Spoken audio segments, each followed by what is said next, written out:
Imagine a boat on the ocean, sails flapping in the wind, slacked on their masts. The boat drifts, pushed to and fro by invisible currents and waves.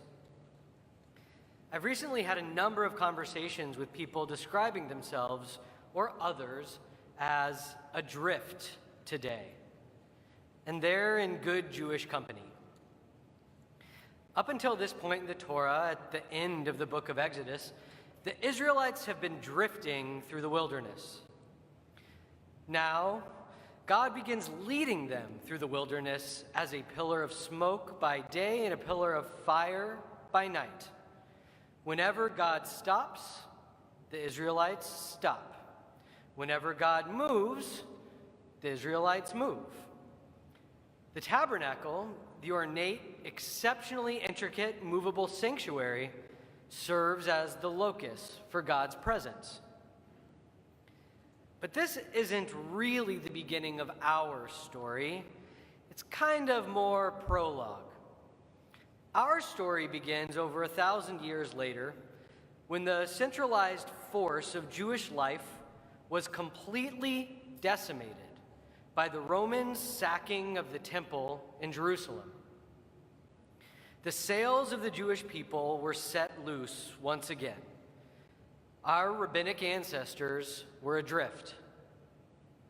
Now, this is the beginning of our story, and one rabbi of the Talmud, hundreds of years later, described the change that this unmooring created. Since the day the temple in which the divine presence rested in our world was destroyed, the Holy One's presence is revealed in exclusively one place, only the 4 cubits of Halachah. Halachah, literally the way, is the foundation of rabbinic Judaism, of our Judaism. It is the wisdom passed down and reinterpreted generation to generation, a tradition of transmission rooted in a people being adrift. It is the process of and the outcome of the development of our ethics, of our rituals, and of our philosophy. And the 4 cubits that this rabbi by the name of Hula referred to is a reference to the space of the human body. Each of us Jews enacting the halachah today are the 4 cubits within which God is revealed. If this is the case, it then means that the tabernacle we have read about so extensively for the past many weeks, and which is finally completed here at the end of Exodus, has come to be replaced by each and every one of us. Our complex internal lives, which are the reflection and embodiment of all that came before us, and the actions that we take, are where God's presence is revealed. This is the ultimate privilege and responsibility, because each of us is the container for God's presence. Rather than having an external tabernacle to guide us all, we are each individual ships adrift at sea. Unlike the Israelites, who had a cloud leading them by day and a fire leading them by night, we have no visible external lighthouse to direct our way. Rather, the lighthouse dwells within us. It is in the feelings we get when we follow the halachah well, when we experience the closeness of divinity by enacting the inherited ethical and ritual principles of our forebears in our own way, by having our way inflected and influenced by both our ancestrally inherited guidance and the unique nature of our individual incarnation.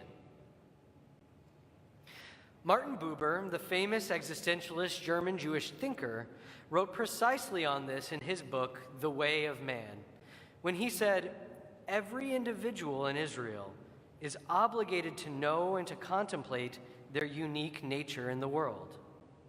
Had there been someone exactly like them before, there would have been no need for their existence. Every individual is a new entity in the world and must strive to perfect their individual nature in this world. This is no mean feat. Each of us has a unique role to play in our world, but the only way we can actively play that role is if we know ourselves well enough to do so. Learning our own 4 cubits, understanding our own inner workings and worlds as elaborate and as magnificent as the tabernacle of the Israelites, is our task as Jews today. We are being charged with moving from sailing on the waters of life to powering our own ship, from using the external winds to using our own internal motor of our unique halachah. So this Shabbat, I invite you to take the time to do just that. Why do you do what you do? Are you merely fulfilling others' expectations, relying on the capricious currents and waves to direct you, or are you enacting your own inner, unique nature? What aspects of your unique nature have you or others suppressed? And how can you work harder to express them? Only when we each do so, when we each investigate and fully inhabit our own 4 cubits of halachah, can we align our ships to begin the journey to the promised land together. May it come speedily and in our day. Shabbat Shalom.